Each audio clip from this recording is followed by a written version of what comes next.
Hello, BookTube, and welcome back to Book Trek 2022. This is a 2-month reading event created by Vin at Revenant Reads, designed to celebrate Star Trek fiction in all of its infinite variety. And I meant to kick off Book Trek yesterday, but my morning errands got away from me yesterday. Completely. Wasn't my fault. I estimated everything correctly except Boston Public Transportation, which is the ultimate X factor and which ended up stealing a good 3 hours from my day yesterday. So I didn't kick off Book Trek September the way I wanted to. But Book Trek was split in two. August was the old Star Trek, and Book Trek for September is the new Star Trek. The title of this segment of Book Trek is, in fact, Strange New Worlds. And that was cooked up in independence from the new Trek TV show, Strange New Worlds, which gives us the adventures of Captain Pike and the Enterprise. Instead, this is meant to apply broader. This is the Star Trek that isn't the old canonical Roddenberry continuity. And I've made very little secret of the fact that I'm not a big fan of most new Trek. Not only the shows themselves, but the underpinning philosophy strikes me as not only not Star Trek, but anti-Star Trek. And I confess, that has meant that I have not been all that eager to leap into reading books I have a suspicion I will not like. It's one thing if I get something across my plate in a professional capacity where I'm responsible for reviewing it, or I feel like I need to read it in order to know what other reviewers are saying.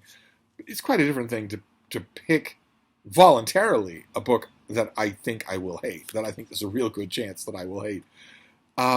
So I have to confess, for Book Trek 2022 for September, I am starting out by chickening out because there's one other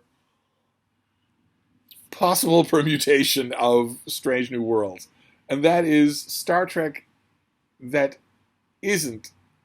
doesn't rely on, not explicitly on the old continuities, that fills in cracks or gaps or something like that. Something like that. The book that I reread for today doesn't quite do that. It is technically based on the canon, but I did it anyway. I did it anyway. Not only, my excuse is that I read a collection of short stories. I went to a collection of short stories that is edited by Dean Wesley Smith. This is called Strange New Worlds. And it came out 20 years ago. These things came out. And they were something like what I showed you in last month, Star Trek The New Voyages, edited by Sondra Marshak and Myrna Culbreth.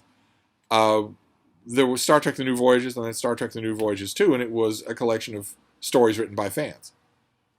They're exploring all the nooks and crannies of Star Trek as it existed in, the 1970s, the early 1970s. This was a series that did the same thing. It lasted a lot longer, I think 10 or 11 volumes, of stories culled from fans. And every volume breaks it up into all of the 5 classic iterations of Star Trek that we dealt with in the first month of Book Trek 2022. Not at first. First it was 4, and then finally Star Trek Enterprise aired, and the editors, Dean Wesley Smith and his editors, were getting tons of submissions about Star Trek Enterprise when only one episode had aired. When you didn't know enough to write a story. They were still getting bombarded with stories, so eventually these volumes had an Enterprise section to them. I think volume number 1 starts out without that, but I read these when they first came out, and they're short story anthologies, so they are uneven. They had first, second, and third prize winners for all these things. It was a big deal. It was a lot of fun. I don't know why the series didn't continue. I'm sure the submissions continued. Maybe the sales just dropped off. But although these are explicitly based on the Roddenberry canonical iterations of Star Trek, they often explore little things that don't have anything to do with the main characters. That there's not just a lot of these stories are not just another episode of the Enterprise D, and that was my very thin justification. I'm only going to chicken out a couple of times, then I will dig in to legitimate new Trek and see what I find. I might be pleasantly surprised, but I reread this volume and loved it. Absolutely loved it. I cannot recommend it strongly enough, no matter which of the Star Trek iterations is your favorite. My two favorite short stories in this volume were one was based on the original series and one was based on The Next Generation. The one that was based on the original series is called Lights in the Sky, and it's based on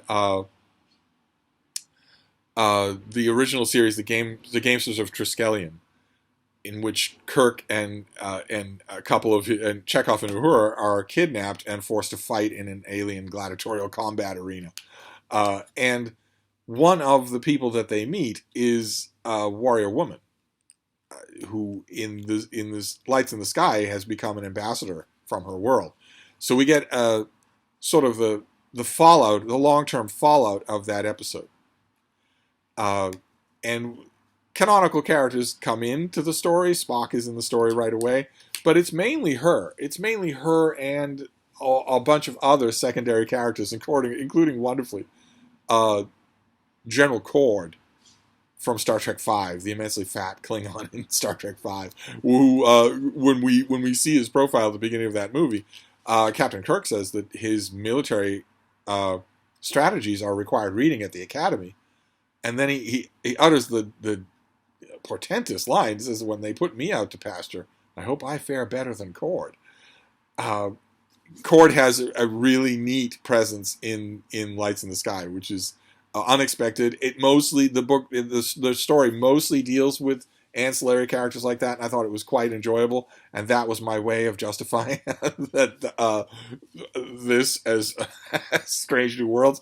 And then the other story that I love, the story that this time around I love more than any other, is called Of Cabbages and Kings. It's a Next Generation story, but no Next Generation characters appear in it. Instead, some event happens at the beginning of the story. It's by far the best written story in this volume. Some event happens at the beginning of the story that removes all of the biological people and data from the Enterprise D and catapults the starship into an alternate universe. An alien species is using interstitial jumps as a way of propulsion rather than warp drive, and that they create a pocket through which the Enterprise goes.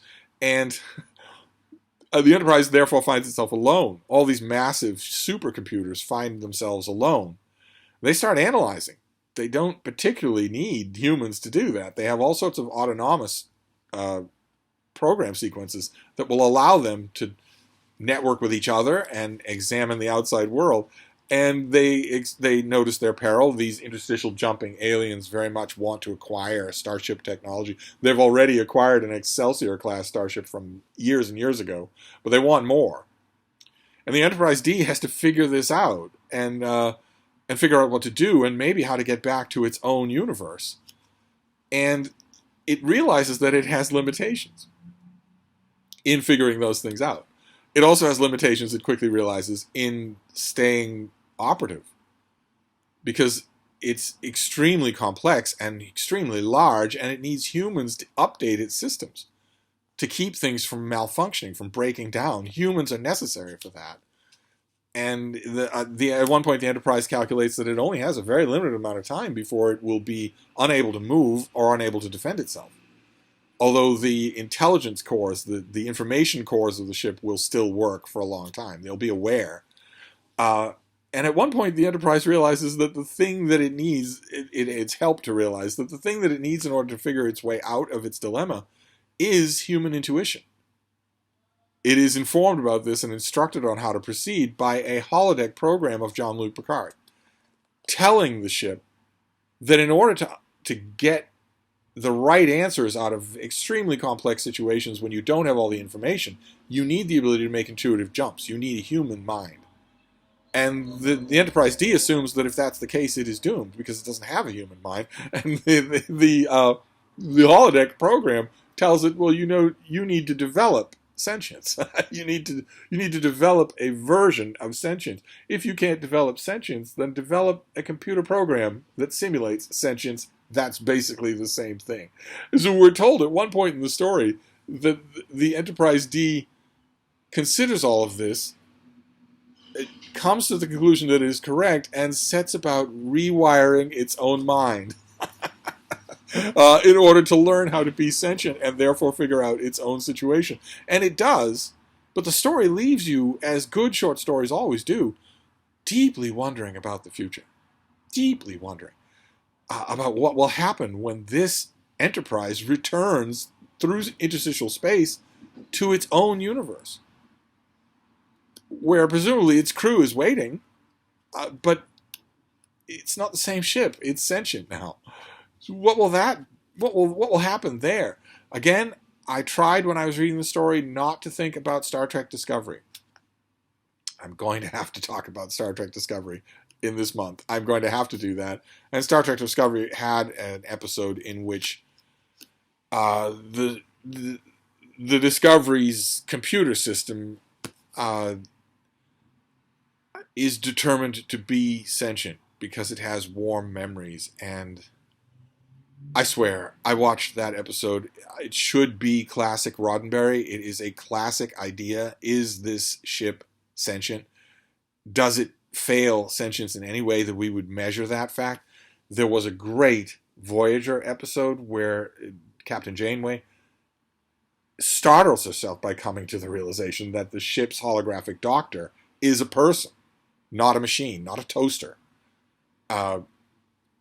So that episode of Discovery should have been pure Roddenberry magic, and instead I was waiting the whole episode for someone of the Starship Discovery is entirely gay. The crew is entirely gay, non-binary, or alien, except for its one supernatural being, who is called Michael Burnham, who is above even the question of gender.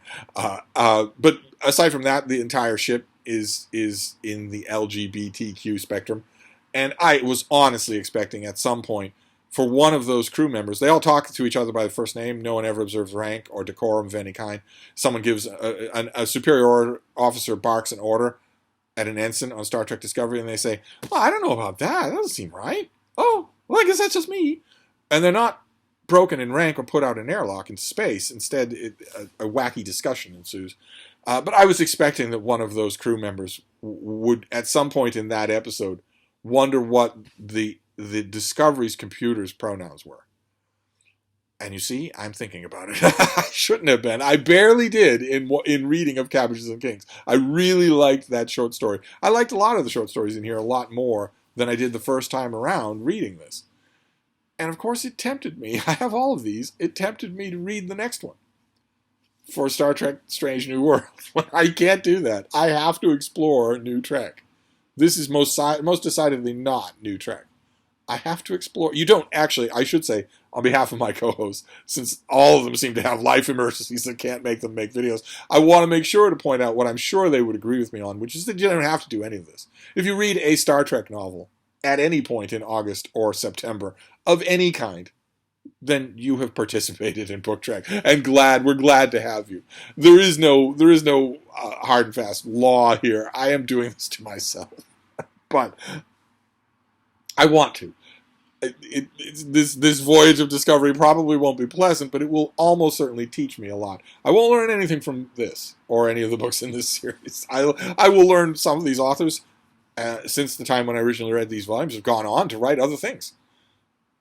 And I might not be putting two and two together by connecting their names with later things they wrote that I enjoyed. I'll learn that, but I can't stay in Roddenberry Trek. I can't do that. I have to move on. So I don't know. Maybe another one of these, but sooner or later in September, I will move on to Roddenberry Trek. So in the meantime, my Book Trek entry for today, my log entry, is a flimsy excuse. It is cowardice. But I strongly recommend this volume. So there's that. And I got to reread those stories. The problem with Cabbages and Kings, the story that I really loved in this volume, is that when I originally read this volume, I did not like The Next Generation. I'm pretty sure that there are later numbers of Strange New Worlds anthology volumes where I just simply skipped all of The Next Generation stories, didn't read them all. I could go back and correct that, but that's still Roddenberry Trek, so I shouldn't do that. I'm wicked ton. But I'll come up with what I want to do, and I will resume my recording later. Thank you, BookTube.